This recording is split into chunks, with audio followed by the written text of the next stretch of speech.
This is Underground Oppenheimer. Welcome back, Wax.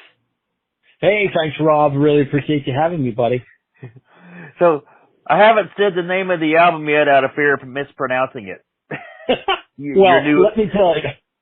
Yeah, you're not the only one. And it was kind of fun. Whenever I picked it, I was thinking, yeah, this is going to be a rough one. But I kind of liked it because it made it kind of unique. You know, the goal is like to make something that's really super memorable. And I said, let me see if I can pick something that kind of sums up the way I feel about the record. And when I landed on this particular word, and I'll say it in a second, I thought, oh, people are going to struggle with that. And that gave me this weird little sense of satisfaction. I don't know why I felt that way, but in any case, that's where it is. You know, when I played the record for other people, and then I was telling them about the title, their noses all kind of wrinkled up a little bit. And then when I explained it, they're like, yeah, I could see that. That sort of fits you. So the record is called Psychotomimetic. And there you go. Well, you kind of make things hard to spell anyway. Well, yeah, you know, it's kind of my brand, right? Mobocracy was one, and then Psychotomimetic is this one. I did go easy on you guys in the middle. I called one of the records Blunt. So everybody should be able to say that one. Well, it wasn't deliberate to screw with people, frankly. You know, the arty-farty version of it is I was looking for one word that kind of summed up the way I was feeling about it. And by definition, I've known this word for a while, and it's not like a big part of my lexicon, but basically it means something that induces a sort of a psychotic reaction to stuff, sort of a psychedelic psychotic reaction. It's a medical term. And I landed on it, and I thought, wow, and that really buzzed in my head when I was putting the record together. It kind of felt like that's what it wanted to be, so here we are. Yeah, I mean, when I first put this on, I didn't even think it was you. I thought, is this a compilation or a split? You went kind of a few different directions from what I previously heard, you know. Yeah, that's, you know, it wasn't real deliberate to screw with people. I'm kind of following it more than I am leading it anywhere. And, you know, the songs on Mobocracy wanted to be heavy, sort of classic rock influenced stuff, all heavy and stuff that we were familiar with that, you know, I grew up listening to, you know, the Boston, the Aerosmith, the British heavy metal stuff, Zeppelin, that kind of stuff. And, this one wanted to be a little trippier, a little more psychedelic. I didn't do it deliberately. I was just kind of following it where it wanted to go. And I kind of like this notion that, yeah, it doesn't really sound like the other stuff. You know, we all love AC/DC, and boy, I don't want them doing anything different. But then I also like stuff like, you know, Neil Young and Bob Dylan and the Beatles and the Beach Boys, that kind of stuff they mixed up. Queen did that a lot. So the heavier side of it, I kind of liked it. It felt right to me. So I think I'm going to take that as a compliment. No, it's good. Like Jeremy Hillary, that was the one I was like, it doesn't even sound. I thought you maybe sent me a compilation album, which is cool. I like comp albums. If I could just release singles and get them on comp albums, that's what I would do instead of always putting out a full length album or EP. But this is a full length album. It's got 8 songs, 9 songs? Let's see. I think it's got 7. Yeah, I think there's 7 on this one. And, you know, those days of double albums, I think, are over for most of us. And yeah, the business is, you know, I wrote about a little more than a dozen, and I weeded it down. So there was a whole batch of them that I had. And, even at 7, it felt a little bit, well, that's probably as many as I want to put on.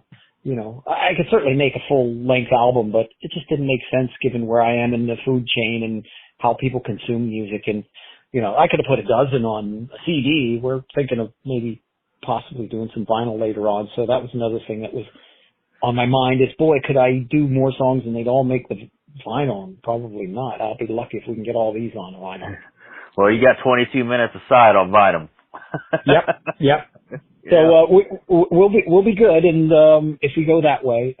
Right now we're just doing streaming and CD for right now and see how it goes. You know, vinyl is just tough to get. That's really the problem. Yeah, I mean, there's only so many companies making vinyl. Of course, Wal-Mart's got their big ass hands in there. file, you know.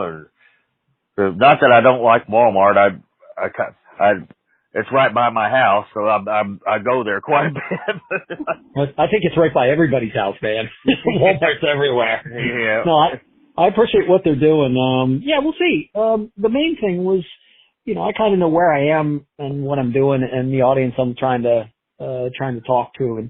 And I think that, so far so good. The record's not been released yet. So you and I are talking here. It's the 22nd of August. So the record's going to be dropped on, September 8th by my record company, Electric Talon Records. Oh, so we've got one single out now, which is called Pillars of Creation, and a video. And, I didn't see that.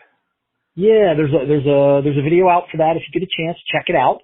And you can find any of that stuff at any of my socials. And, you know, best place to go is Linktree/wax. Sorry, let me say that again. Linktree/wax Mekanix. It's all there. And, lots Don't of fun. you love Linktree? I do. I oh, love it. man. You know, it makes things so much easier these days. Anybody that I want to find, I look on Linktree. There they are. Anybody's got one. So it's like having a Facebook page or an Instagram, you know, account. Oh, yeah. You gotta have it. It kind of eliminates paying for a website and stuff. Now you can just use a free Wix site or, you know, or webs.com or whatever and put it in your Linktree. Just put website and then they can just go. That's what I do. and you know, that's what's great about now is anybody that wants to take a swing at this, you know, obviously you have to have your chops together. It really is a great equalizer. You know, there are no gatekeepers anymore. You know, those of us that aren't Metallica and Taylor Swift, you know, we're all on the same page. I think we're all on the same level playing field. So I kind of like it. In general, it's been a good experience, and I really appreciate your time. Thanks a lot for giving me a listen and putting me in front of your audience too. Well, Pillar of Creation, that's not a cover, is it?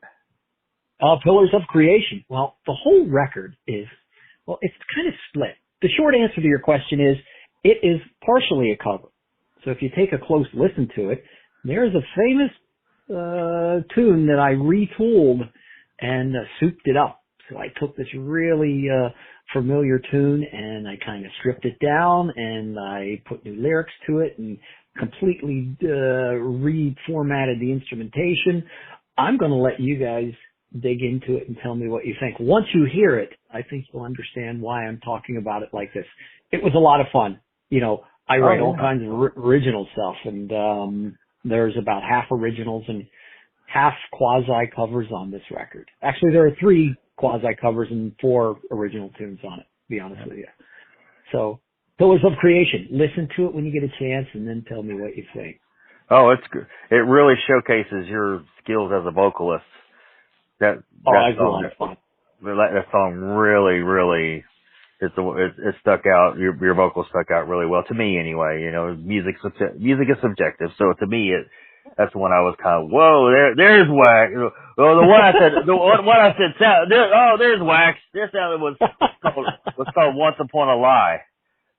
Oh yeah, Once Upon a Lie that's you know, I was trying to change up the vocal a little bit simply because I was usually doing a lot of heavy duty howling and screaming in my higher registers, and this one wanted to be a little more Bowie-esque. You know, I took it down in some of that lower Rob Halford range. I'm a big fan of Rob, and whenever he gets low, that was inspiring me. So I was kind of channeling Rob and David Bowie when I was doing it. But Once Upon a Lie is a really fun tune that I put together. That's an original one. That's not a cover. Right. Is there a story behind that song? Oh yeah, sure. Well, long and the short of it is, you know, basically, it's me, sort of ruminating on how folks like to, deal in these self-inflicted wounds just to see how they feel. So if you take a listen to the lyric, that's basically what it's about. You know, in general, we got lots of folks out there that are doing things that aren't really good for them. And, just to see what it feels like. So, Doc, it hurts when I do this. Doc says, stop doing that. And they're like, nah, I just want to see what happens at the end. So that's what it's about. A little bit of a twist on the nursery rhyme too. You know, instead of Once Upon a Time, I decided to go with a little darker edge to the idea of the self-inflicted wounds, I think is what it was. So, what about Key to the End of the World? Oh my, well, that was, I've been anybody that's a boomer has been, marinating in that, Cold War and post-Cold War nightmare scenario for forever. That famous movie that's out now called Oppenheimer. Have you heard about that? About the I've heard of bomb it. development? Yeah, I've heard about it. But I didn't know it was about that. I just seen people posting about it. Go see Oppenheimer. Yeah, Oppenheimer's, by education, I'm an engineer, so I knew all about the Manhattan Project and the development of the nuclear bomb and to end World War II, and also, being a part of the baby boom generation, we were all, that whole, duck and cover thing, and the Russians are the enemy. So I had a dream one time about somebody gave me the nuclear football, and I'm like, wait, I'm not your guy for this. Somebody, please take this off my hands. I don't want this responsibility. So that's basically what it's about. And, at least 50 years of being subjected to the Cold War scare stuff finally did come out in song. And I threw a little Oppenheimer in there. The song was written long before I knew the movie was coming out, so it was just coincidence. It's a lot of fun, though. So there, it was a bit of a takeoff of two other songs that kind of influenced me. You remember Ozzy and Crazy Train, right? Yeah. Everybody knows Crazy Train. So if you read those lyrics, Bob Daisley, who wrote that, basically said it's about pushing back against this notion of nuclear war. Heirs of the Cold War is what we've become is one of the lines in Crazy Train. And there's another song by the dude Sting, who's was the bassist of the Police. Yep. And he did a song on one of his solo albums called The Russians. So that song's kind of been written before, but this was my way of doing it. So it was a little bit of Neil Young and Bob Dylan in there, and lots of Crazy Train, and a little bit of Sting. And I had this crazy dream one time and couldn't get it out of my head that somebody said, hey man, you're in charge of the nuclear weapons of the U.S. now. And I'm like, wait a second. This is not anything that I'm capable, or this is way above my pay grade. So it's a little bit of that. So everybody that thinks about this subject, I think, can put themselves into that situation. So it was my way of just writing my Crazy Train, or my song called Russian. I called it Key to the End of the World. You mean Ozzy didn't write Crazy Train? I don't think, well, Ozzy was known for, I'm a huge Ozzy Osbourne fan. Frankly, I'm more of a Randy Rhoads fan. Randy was the guitarist. And than I am Ozzy. But yeah, it's my understanding that Bob Daisley, who's the bassist at the time, when they did those first two albums, they did Blizzard of Oz and Diver of a Madman. So Bob Daisley was the primary songwriter with Randy Rhoads. Now, obviously, Ozzy was in there writing the vocal melodies, and Lee Kerslake, who was the drummer, helped out a bit as well. So, and the songwriting credits are all over the albums, but it's well known that Daisley wrote all those lyrics, pretty much. I'm sure there are bits and pieces there that other guys helped with, but you've been in bands before, you know how that works out. Well, I won't go into because I don't know if it's true or not, but I've always kind of heard that if you play with Ozzy, you sign him, you list him as a writer, whether he writes or not. Yeah. No, and I think that was, I've read Daisley's book, If It's to Be Believed, it also taken with a grain of salt because it's from one guy's perspective, but I think it's well known that, Ozzy basically said, if you want to be, and Ozzy was a huge star at the time, had a lot of power, and he basically said, if you want to be on my records, here's the deal, either take it or leave it. And it was a good deal for Bob Daisley, from what I understand. I mean, what do you do? What do you do? Not play with Ozzy? No, you do what he says. Exactly. And Daisley's the main part of Daisley's career, even though he played in Rainbow, I think, and Widowmaker and some other things. He's mostly known as, part of the Blizzard of Oz and writing for and with Ozzy Osbourne and Randy Rhoads. So, well, I thought Rudy Sarzo was the bass player. Well, the long and the short of it is, it's my understanding here, I'm pretty sure of this, is that the first two albums, it was Ozzy, Randy Rhoads, Bob Daisley on bass, and Lee Kerslake. So they recorded those first two albums. So they recorded Blizzard of Oz, went on a short European tour, came back recorded Diary of a Madman, and then right before the record was finished, meaning mixed, the Daisley and Kerslake were fired. And that's when Ozzy then hired Rudy Sarzo on bass and Tommy Aldridge on drums, and then they came to the U.S. So I'm really fascinated by that kind of thing. I'm a big fan of Ozzy for his first two records.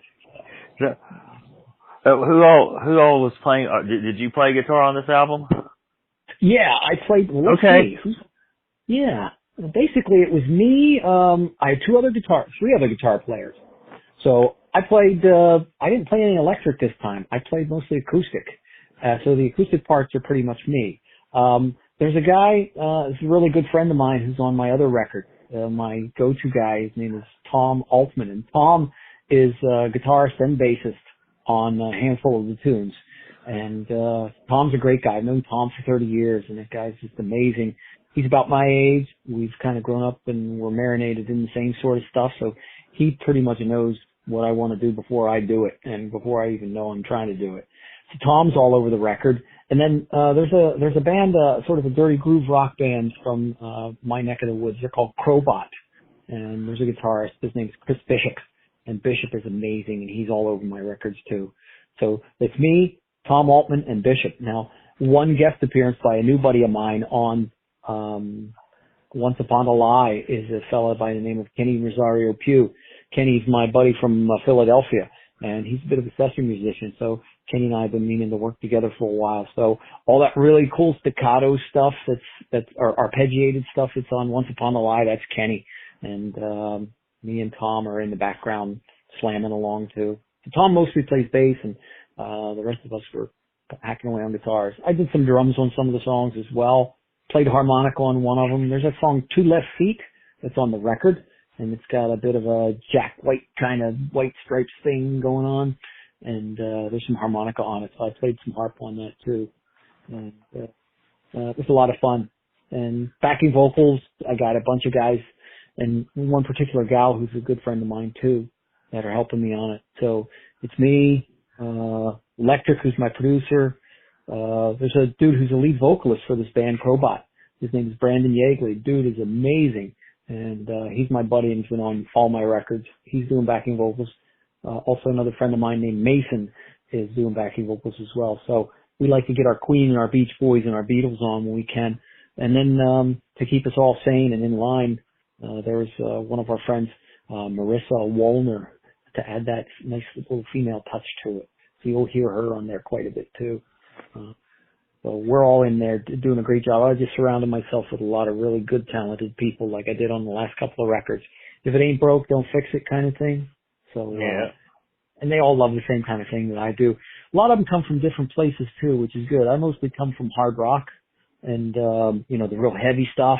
And then, Mason comes from this urban sort of pop, R&B kind of place. Marissa is, she's a trained actress and, does, theater.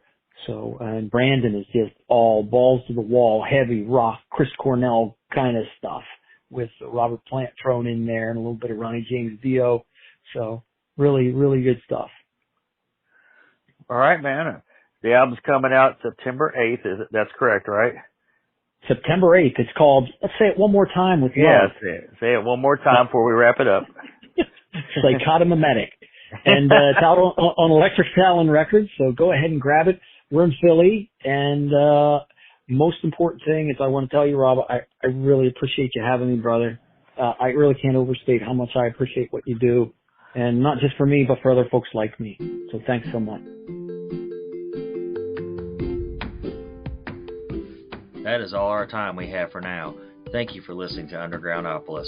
Remember, we do this every Wednesday night, bringing you new and exciting artists every week. Be sure to hit up their websites and social media and stream or download their music. If you like this show, please follow us on Facebook, Instagram, Spotify, any streaming platform, and leave us a review as well. I'm your host, Rob Lyon, signing off.